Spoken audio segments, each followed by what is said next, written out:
Hers, and this is a live stream edition of the Our Portland podcast. Is it really a podcast when you're making a video? Some of you may be listening to this and not knowing what I'm talking about. But for those of you who are watching tonight, we're streaming live, and we're going to try to do this as much as we can between now and Election Day, which, as you know, is November 3rd. Very important election. Nationally, yes, but also down ballot. And this, I believe, is a very critical opportunity for this city that we love, Portland, to elect a progressive champion who has some really great community-led ideas for how we can bring our people together to solve some of Portland's most pressing problems. As you know, it's not always easy out there.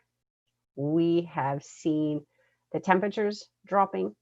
And so if you're able to contribute by helping any drives, coat and blanket drives in your neighborhood or in your community, it's going to be well received.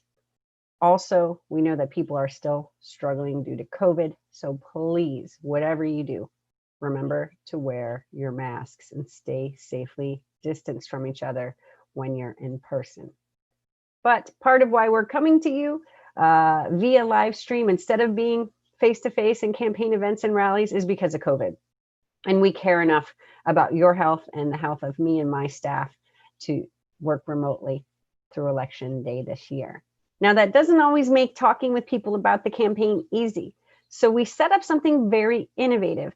It's a hotline. You can call that hotline. You can find the number at sarah2020.com/hotline. That's SARAH2020.com/hotline. And between 11 and 7 every day, you can talk to someone from my team, and they will answer your questions about me as a candidate, what my priorities are, my values, my policies, and even how you can make sure that your ballot is received on time and where you can drop it off. They are standing by to help you every day, and I hope you take advantage of that opportunity. In current events, we've been hearing a lot from Mayor Wheeler lately in the last month or so. He really livens up on the policy front when he's campaigning. Would have been nice to see some of this more than a few weeks before the election, seeing as we've been struggling with a lot of these problems for the last 4 years or so. But it's nice to hear a little bit from him. Obviously, nothing particularly innovative or insightful, and in many ways, he's been following my lead. Today, he held a press conference in which he said he was going to try to come up with a plan to create 5,000 new units of housing, but really not committed to it, but actually adopted my very Socratic inclination to say, what do you think it would take to create 5,000 units? Well, if you want a candidate who's been talking about a strategic plan for ending Portland's housing state of emergency since last summer, you should probably look no further than sarah2020.com/housing. And what you'll find in there is a comprehensive strategic planning process to end Portland's housing state of emergency through progressive reforms and community-led problem solving. That said, he said a few things, and I think he's off the mark a bit. He continues to fail to see how over-policing people without housing is costing the people of Portland, housed or unhoused, too much. And so I wrote an open letter to him. We will make sure that the link to that is in the show notes. But in that letter, I called on a few things from Mayor Wheeler. And it's going to be important if you can sign up to testify at City Council this week, this Wednesday afternoon at 2 p.m. We'll also post a link to that in the show notes, and you can find it on my social media at Sarah for PDX. We need to stop wasteful spending by the Portland Police Bureau and make sure that we're investing in community-led solutions, upstream public health solutions that don't criminalize people for being impoverished, that doesn't criminalize people for being without housing, that doesn't criminalize people from suffering from addiction, but that actually helps them by providing them the services that they need to be healthy and stable and productive and even happy in their lives. So I actually called on him to follow some steps I outlined in my first 100 days plan, including investing in Project Turnkey, which is an attempt to create hundreds of permanently affordable housing units by buying and renovating distressed hotels and motels. This is something that we could do pretty quickly, and there's an ongoing partnership across Oregon already trying to make that happen. And I believe that's something that the city of Portland should support, not just with its general fund dollars, but even some of our CARES funding. So there's that. And I called on him to stop arresting and prosecuting victimless crimes, working with DA Schmidt on this. This is something that we need to focus on. And I believe that as Portlanders, we can support our new DA, who was elected with an overwhelming mandate, and make sure that we're seeing these things not being disproportionately enforced, so that people who are just trying to survive aren't ending up incarcerated for trying to make sure that they had food in their belly or a safe place to sleep. You know, I've been working with my neighbors a lot on this issue, and for a while now, and it's going to be important for all of us to come together to solve some of our most pressing problems by deploying a lot of innovations. You know, we have to come up with innovative warming shelters for this winter. It's going to be brutal, and we all need to come together on that. We need to make sure that people have access to the basic hygiene, laundry, shower services that they need day to day. Food security is going to be increasingly critical, not just for people experiencing houselessness, but even our housed neighbors who are struggling in the wake of COVID. I know that we can do this, Portland. I'm excited about what's going to happen on November 4th. Should I be elected, I believe that we'll be able to come together and harness our resources and empower each other to be better helpers in this. But until then, I appreciate all that I know all of you are doing on this front, and I hope you'll stay at it. And I hope to make that work easier and more accessible for you on the other side of this election.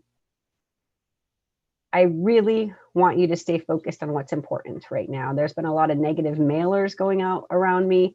They're pretty stupid when you really think about it. When you can't forward a candidate of whom you're proud, or you have no policies to promote, then I guess the next best thing is to insult your opponent. And that's what Ted's super PAC is doing. And if you're not sure what a super PAC is, well, that is a campaign of other political action committees that all come together to put money behind, in this case, Ted Wheeler. And why do they need to put all this money behind Ted Wheeler? Well, for one, he doesn't have enough people donating to his own reelection campaign. He has not been able to adjust to the honest elections being upheld in the Supreme Court. Our campaign is blowing him out of the water in terms of, I think we have over 3,000 donors to our campaign and over 7,000 donations to our campaign. It's just blowing away what he's been able to accomplish. And so he really just can't keep up with us. And so instead of trying and playing by the rules, he's actually flouting the laws. The 87.4% of Portlanders voted into the city charter. And he wrote himself a check for $150,000. And we took the auditor to court to enforce the fact that that wouldn't be allowed. And we actually had a ruling recently in our favor that said the auditor did have to uphold that ruling. And so we're going to see how it plays out. But what we do know is that we have an incumbent mayor who is under investigation for campaign finance violations through the election. So quite a stellar achievement on his part. It's important to note that we have been running an open and accountable election this whole time. All of our campaign finance transactions are available online, and we're happy for you to take a look at those because they make us look very strong, and they show that we've built a grassroots movement of concerned Portlanders who are interested in optimistic, practical, affordable, humane, compassionate solutions, and they really want to make sure that it's not special interests or multinational corporations who are driving local politics. And then one other thought before I get into your questions for the last part of our time together. We released the last of our comprehensive policy packages. This one is our disability justice platform, and I am so excited to share with you this remarkable policy in which we really take a deep dive into what it's going to take to make the city of Portland universally accessible for people with disabilities. yes, it took a long time to bring this policy into being, in part because it was community led from start to finish. What we did was compensated people with disabilities, experts in that policy realm who have lived experience in that, not just from their personal lives, but from advocating for public policy at different levels of government, to craft this in their own voice and then have me commit to that as the next mayor of Portland. So I hope you'll take a look at it. It's at sarah2020.com/disability justice. It's quite groundbreaking. I have not seen another mayoral candidate release something like this. So yeah, take a look at that. It's really exciting. And I hope you enjoy what you see there. And if you have any feedback or questions, again, don't hesitate to reach out. So let's see.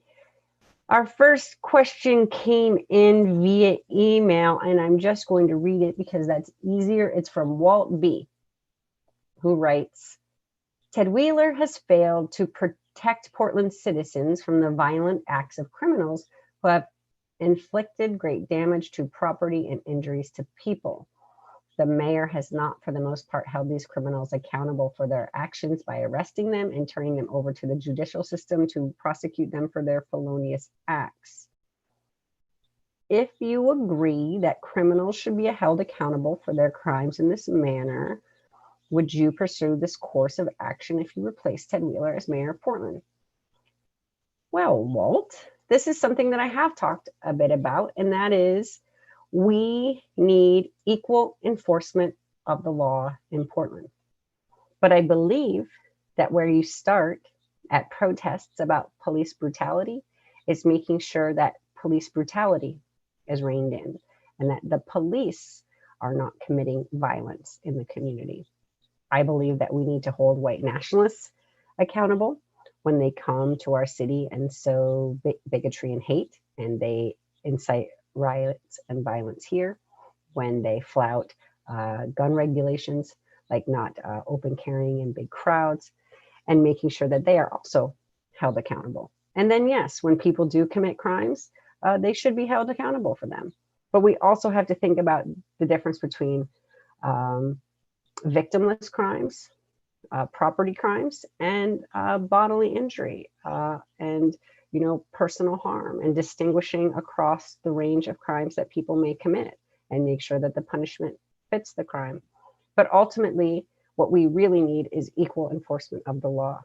And I believe that when we see that, when we know that a BIPOC Portlander won't be on the receiving end of police brutality simply for the color of their skin, when we know that the police will be held accountable for their conduct or their misconduct, then I believe that we will actually see an end to the nightly protests, and we can move on together in Portland with greater solidarity toward a rethinking of community safety, in which Portlanders are having their basic needs met, where people aren't going without food or shelter, where people can feel safe to cross the street, and where we can make sure that we're taking care of each other too.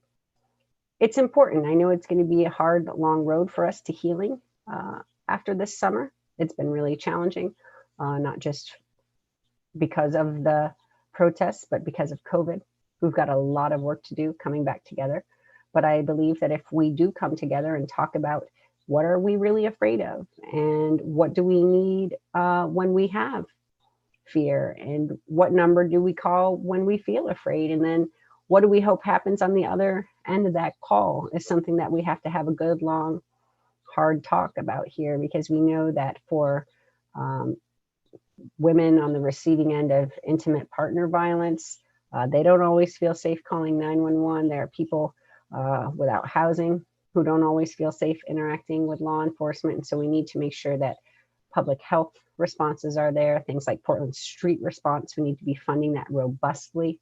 We need to make sure that sensible gun legislation is enforced, the laws that are already on the books, and making sure that we're investing in things like community stabilization, and even my guaranteed basic income pilot program that we're talking about, making sure that our families are strong, healthy, and connected is going to be ultimately, I believe, one of the greatest investments that we can make in terms of public safety. Because a healthy, connected, well-fed, rested populace is a relatively safe community. So unless there are other questions, I haven't seen any so far, but maybe I'm missing them. Let me see. I could be actually just dumb too. Let's see.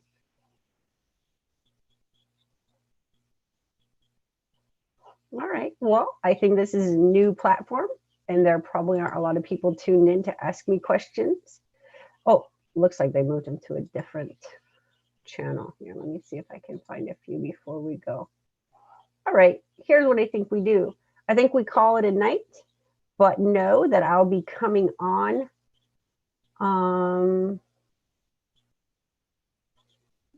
later in the week. And we will, oh, one more question. Okay, how are you going to address homelessness crisis, especially winter coming? She was going to build an ADU, and she was afraid that if she charged a reasonable rent, she wouldn't get, I'm not sure what that is, but so here's what we can talk about. We need to not leave any good ideas off the table. There are a lot of people who are going to be able to pay their rent. Hopefully we'll have those renter supports in place. I don't think the eviction moratorium or the foreclosure moratorium, I guess they call it the mortgage moratorium right now, is something that should prevent you from trying to bring more housing online, especially if you were going to invest in an ADU. One, this won't be our situation forever. We are going to recover. Two, there are plenty of people who have a reasonable amount of income who need affordable housing. And really, we can even invest in our renter subsidies and emergency rental assistance to keep people housed. So I wouldn't let fear keep you from bringing your ADU online. It's probably a good investment for the long term, and making sure that's affordable is going to be great, but make sure that you cover your bills there. All right, well, that was the last question for tonight. I hope this was informative. We'll try to get in the habit of doing these more. I know, especially for my feminists out there, it's been a rough night. I guess feminists and environmentalists and all believers in science and justice. The confirmation of Amy Coney Barrett, not easy. But we have a lot to look forward to. So that's where you can tap into that tactical optimism. Know that if you stay up and stay in it, we can get a lot of work done here at home.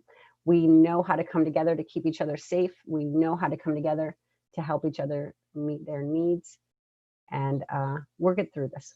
So stay up, stay in it, maintain that tactical optimism. And with that, we'll sign off. And I hope you have a great rest of your day, evening, whenever you're viewing or listening to this. And please, no matter what you do, vote this November.